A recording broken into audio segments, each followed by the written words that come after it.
All right, so we got how you say his name? The Barthusa Narek, the word bearer who wants to kill Lorgar. I'm gonna be honest with you. My reading's a little off. It's the first video today. We're in the morning time right now. Your boy's just not functioning. Everything is processing. I'm like a PC out here. Make sure you guys follow my Twitch down below. And let's go. G'day guys and gal. This is Rolo, my 10-month-old Belgian Shepherd. Oh, a lot of people have been saying I'm overdue for puppy posting tax because he is quite literally the cutest little shit on the planet. You'll be camera shy there, buddy. You've cost daddy so much money in replacements and repairs, haven't you? You're so expensive. But yeah, he's pretty heavy these days, so I'm gonna put him down, but consider the puppy tax paid. I'm not the biggest fan of the word bearers. Not in a I don't think they should exist sort of. I don't really know too much about him. Yo, Majorkill, who you think you is, bro? Majorkill, who do you think? Yo, who you dressing up for, yo? You about to go out after this? Who he dressing up? I know he ain't dressing up for us. Way, they are great villains. No, it's more so they are so insufferably zealous, stuck up and preachy that I genuinely cheer whenever they get massacred. Like bro, the second half of the Battle of Calth, where the Ultramarines rally and start getting vengeance against the word bearers, got me wet as hell. No Fear remains in my opinion in the top 3 best Horus Heresy books and will make anyone who reads it an instant Ultramarine fan. So it may surprise you that one of my favorite characters is actually a word bearer, Barthusa Narek, the word bearer who was like, God damn, my Primarch sucks balls, and set out on a galactic conquest in order to try and assassinate Lorgar. Many people refer to him as a loyalist word bearer, but I don't know about that. This dude has killed a shitload of loyalists in his time, just as he has killed a shitload of traitors, which just okay, so he's just a regular dude then. He kind of like balanced it out. Okay, I get him. Adds extra spice to how sick of a character he really is. Okay, I understand. Before we get started, it's Friday, baby, and you know what that means. New major mini launch. This time it's Narek, the bearer of the word. Yeah, it looked a bit on the nose, but fuck it. This incredibly resourceful warrior has no legion or allegiance, just a single-minded quest to destroy his father. This was actually a bit of an experimental model. We wanted to capture the raw power of his sniper, so we added a bunch of smoke and impact effects, all of which are optional. Narek is also extremely practical, so he wears highly tactical Spec Ops power armor that reflects that. Model also comes with 3 head variants, and also didn't join Malcador's Knight Errant to become a loyalist, and what became of him. Let's get into it. Let's get into it! Barthusa was a very dedicated bearer of the word. He believed heavily in the original creed of the word bearers, that being that the emperor was a god. However, he was also extremely pragmatic. He saw the shift in his legion and he noticed the secret purges that were happening within the word bearers. Those word bearers who did not renounce their beliefs in the emperor and turned to the dark powers were murdered and disappeared. So he continued along with the status quo, appearing to serve the new ruinous powers. Cutthroat. They don't even, yo, you don't even know that they're gone. Cutthroat, yo. Yo, if you don't want to like serve the emperor, if you want to be all rebellious like a teenage kid, okay, we'll let you do that. Cutthroat. Oh, bro, where's Jamie? Oh, where's Jamie? Oh man, Jamie, he moved towns, yo. Man, Jamie is bro, DEAD, dead. He's gone. But I'm gonna be honest with you, bro. It is the big E. I gotta be loyal to him. Now, to be fair, would I ever, I don't want to get yellow yarked. Would I ever take somebody out if they're not loyal to the emperor? No. I mean, I'm gonna let who does he look like? How about to say he looks like a fat John Wick, but at the same he looks like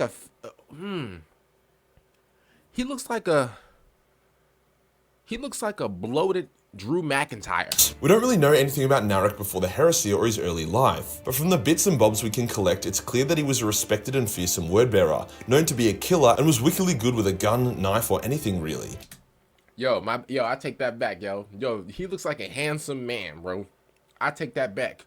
Yo, he's known as a killer? Oh yeah, I take that back completely. My bad. He was easily the best scout marine in the Legion. However, when the Legion began praising Chaos, a lot of respect was taken from the more martial word-bearers like Narek and given to the Dark Apostles due to their closeness and apparent favouring by Chaos. Narek was further knocked down the food chain when during the Isfahan drop site massacre, he was wounded by the Raven Guard, which ended up fucking up one of his legs, requiring augmetics to fix, which subsequently slowed him down and kicked him out of the Scout Marines. Now, some people think Narek was loyal the entire time and was just faking his loyalty to Chaos. Wow. This isn't entirely accurate. Sure, he was never that keen on Chaos and he resisted its influence, but he was still definitely a traitor. During a mission where Narek was serving a Dark Apostle called Elias, everything would change. Narek was searching for a man called John Grammaticus who had recently gotten possession of a special relic called the Fulgurite. It was a shard of the Emperor's psychic might that was immensely powerful. It had the ability to kill perpetuals amongst other things. John wanted it due to his alien overseers, the Cabal, ordering him to retrieve it in order to set up the assassination of Vulcan, an event that would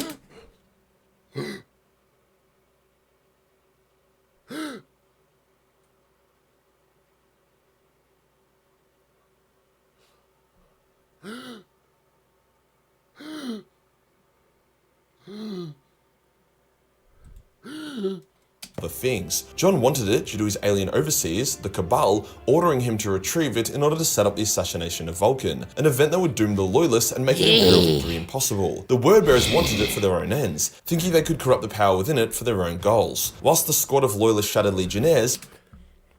Yo, all these, bro, they're the ops, yo. These guys are the opposition, yo. I swear, they're lucky I'm rebooting like a damn PC right now. Yo, they're lucky I just now pressed the power button on my body and my mind, and it's kind of in that, like, booting up stage. I didn't mean to say rebooting at the first, but, yo, they're so lucky, bro. It's not like 3 p.m. It's like 11 a.m. right now. They're so lucky I'm not all the way up. Yo, I'm using this Red Bull to really wake up. Yo. The assassination of who? Brew? Of my goat? Are you serious? Are you, bro? You know what he'll do to you? You and your weak crew? Led by Artellus Numion, first captain of the Salamanders, was also on the world. They weren't really sure what they were doing other than trying to sabotage the Wordbearers. There was a whole lot of cat and mouse, play and outplay. See, I knew the Wordbearers was a bunch of lame. Ooh, I can't say I don't want to get yellow dark. I knew they was lame. With Wordbearers getting killed by Shattered Legionnaires. However, Narek was very good, managing to whittle down and kill many of the Shattered Legionnaires in return. It's made clear that if Narek wasn't on the world, the Shattered Legionnaires would have completely decimated the Wordbearer force. Dark Apostle Elias would get possession of the Fulgurite. However, when he tapped into its power, he was badly burnt and hurt. Some weird magic pedophile Wordbearer was never going to subvert the power of the Emperor. Yo, look at this damn school threat, bro. Look at this menace. Look at this, yo, and y'all like this. See, that's the thing, though. Anything like against Vulcan, see, y'all like it though.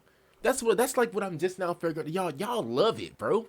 Like, bro, all the comments I be seeing towards Vulcan. Oh, what has Vulcan ever done? Vulcan lost to this. Didn't Vulcan lose to? Dang, bro, like your animosity is really showing in these comments, bro. I see, if you hate greatness, I understand, bro. That's like a lot of you guys hating on Vulcan. I could definitely tell, bro. Y'all root against LeBron. Y'all root against Tom Brady. Like, y'all root against all these greats, bro. And, bro, it's a shame because you're blocking your own destiny to greatness. Because in order for you to be great yourself, you gotta witness greatness. You're blocking your own vision. You can't criticize greatness when when you haven't even acquired greatness. Who are you to tell Vulcan Vulcan's the greatest of all time? Get it through your head. Narek felt the power of the Fulgurite, its divine energy, and had an epiphany. The Emperor was indeed a god, the true god. The Chaos Gods were just these parasitic false idols. He was disgusted by his corrupted brothers, and he wanted to save them. To do that, he needed to kill the corruption at the source. He needed to kill Lorgar, who was the one that led them down this path of damnation. If he could kill Lorgar, then maybe he could bring his brothers back to the righteous path. He also knew he needed the Fulgurite in order to be able to do that, so he came up with his own mission. And trust me, that mission wasn't to become a loyalist. Narek would go on to kill or cause the death of all the remaining loyalists by Artellus Numion. However, John Grammaticus was able to escape with the Fulgurite, so Narek knew he needed to track him down. Knowing that John was heading to Macragge and Ultramar, Narek tricked a few of his powerful but deformed Wordbearer brothers into teleporting into Macragge. See, some Wordbearers had these special Athame knives that could cut through reality and teleport them through time and space. Upon arriving at Macragge, the Wordbearers said they basically planned on rampaging through Macragge and killing as many people as possible to sate their own bloodlust. Narek simply replies, interesting, for the Emperor, and fucks them both up with his big-ass custom sniper rifle. Narek was able to find Grammaticus, but a massive clusterfuck of events would happen in quick succession that would end pretty poorly for Narek. Firstly, Conrad and Vulcan started punching on with each other in an epic smackdown, then Narek got tied up in that smackdown, then he was wounded by John's fellow Cabal agent Damon, then he was smacked on his ass by Conrad Curse, and when he awoke, he was imprisoned by the Ultramarines and blamed for the murder of Vulcan.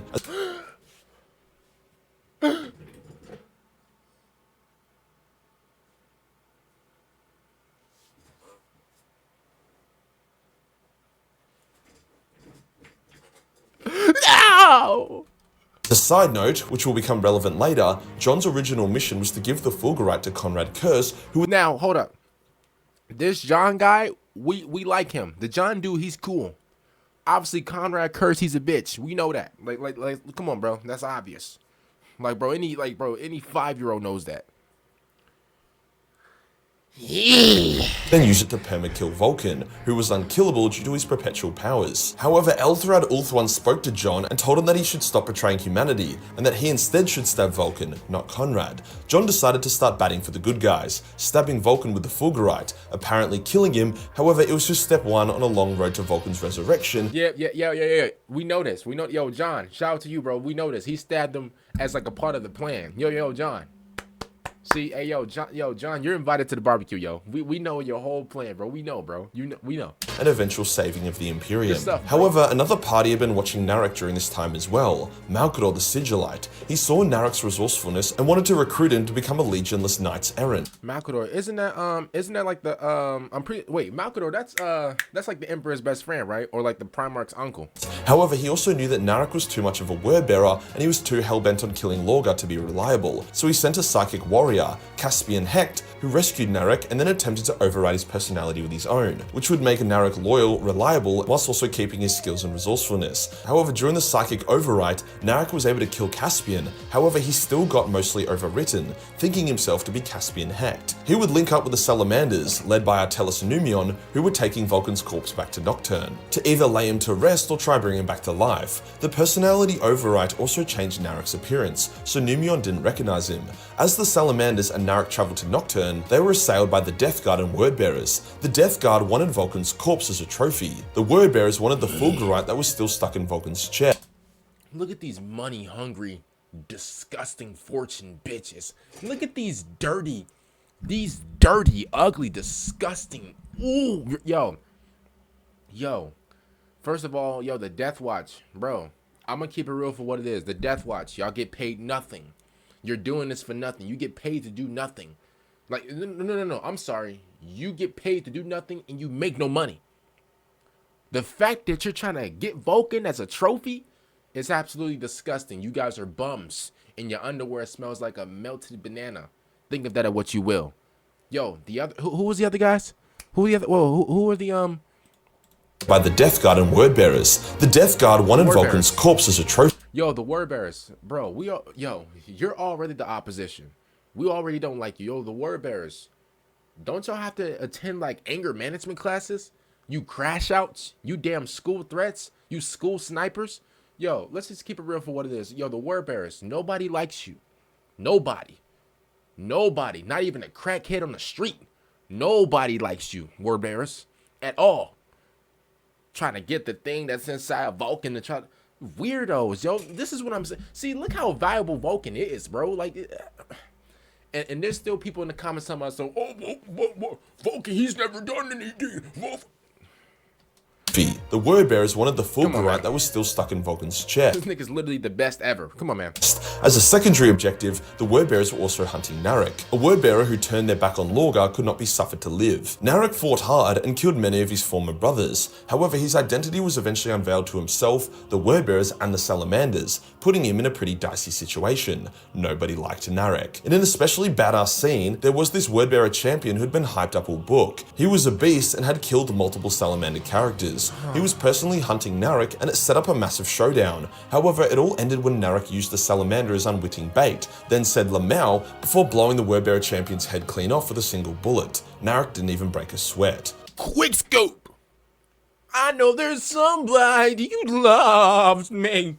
Quick scope! Captain Price! He manages to evade death and escapes to the surface of Nocturne. We also get to know a little bit more about his personality, as although he kills anyone that gets in his way, he actively tries not to kill the Salamanders. But Hey, Narek, bro. Hey, Narek, bro. You calling this? Hey, you're good, bro. You good in my book, bro. You good in my book, bro. Hey, wow, bro. This is really making me emotional, bro. I never knew that there was, wow, I can't even talk. I never knew that there was actually people, who like the Salamanders, bro. Like, yo, Narek, thanks, bro. He still kills them when he needs to. It's evident by the first thing him doing when he arrived on Nocturne was killing a Salamander that was patrolling and taking his stuff. Oh, Lord, no! However, the surface of Nocturne sucks dick, and despite taking that Salamander's stuff, he realizes he's going to die. That is until Eldrad Ulthuan appears and is like, yo, I think you're a fucking dick. but you are great at killing and I need someone that can kill. His voice didn't actually echo, I don't know why I did that. Narek is sus, but when Eldrad says he will give him a shard of the Fulgurite that he can use to kill Lorgar, Narek agrees to join him. Their duo is pretty funny. Both of them are extremely racist to each other and they hate each other's guts, but they also need each other and respect each other's warrior spirit. That sounds like a nice friendship. Narek helps Eldrad destroy the Cabal to prevent them from continuing to meddle. For one member, Eldrad projects his form onto Narek to distract the powerful Cabal alien Psyker, whilst Eldrad sneaks— Man, that is a crazy build. Man, yo. Man, yo. This build is diabolical, right? Yo, this build is crazy. Bro, he built like Brock he built like Brock Lesnar and The Rock put together, but also he is thick as like Ruby Rose. Yo.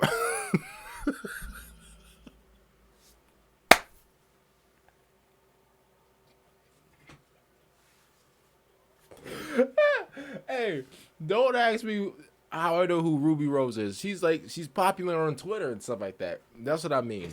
Bro, he built like every girl in Miami. What the hell? Behind him and shanks him. For the Eldar or Tark Cabal member, Eldrad and Narek just have to square up against him and his warriors, eventually winning. For the Cabal agent Daemon, who Narek had a score to settle with, they just blasted at each other and had a tussle till Daemon died. As Daemon then begun resurrecting due to being a perpetual, they stabbed him with the shard of the Fulgurite that they had, a piece they stole off a Wordbearer before killing him that the Wordbearer had previously taken from the main piece. This killed Daemon permanently. John was also there as a prisoner, so they freed him and took him with them. With the Cabal destroyed, their pact was finished. Eldrad gave Narek the Fulgurite shard and sent him on his way. Narek went to Terra and rejoined his legion in disguise, as to not be shot on sight. Narek believed Lorgar to be on Terra, however he didn't realise Lorgar wasn't a part of the siege and had been banished by Horus to exile due to Lorgar trying to overthrow him. Narek kills his Wordbearer squad and begun stalking through the siege, searching for his father with murderous intent. That is the last we see of Narek. With the Horus Heresy being over, you could say it was a plotline that was unfinished. However, more than likely we'll see him return during the Scouring series that will probably be announced soon. Perhaps Lorgar's absence from the setting will be tied to whatever action Narek ends up doing. Loyalists from traitor legions always make for interesting characters, but Narek even more so since he was actually just a traitor to everyone except the Emperor, killing loyalists and traitor space marines alike. The Custodes probably would have loved him. If you enjoyed the video and you want to support the channel, then pick up. Man, shout out to Majorkill, man, for this one. Make sure you guys follow my Twitch down below. This is actually a pretty nice video, man. Hey, man, shout out to Narek, bro. I never really knew, too much about him, man, but shout out to him, man. I didn't know, he was cool like that, man. We know about John and stuff like that, about his ultimate plan. So, respect to him as well. But, yo, I didn't know that there was, like, any cool guys out there, bro. Yo, the Word Bearers, you guys suck. Nobody likes you. Who else? The Death Watch. I mean, the only good thing about the Death Watch was Titus. So, I mean, that's all right. Other than that, man, make sure you guys like the video, subscribe to the channel if you guys are new. And, bro, we are that close to 8,000 subscribers. I really appreciate everybody for watching all the videos. It means a lot. Make sure you guys follow my Twitch down below. I think we're close to, 100 followers on Twitch, which is absolutely diabolical. Thank you guys so much as well. And I'm going to see you guys later for the next one. I'm out. Bye.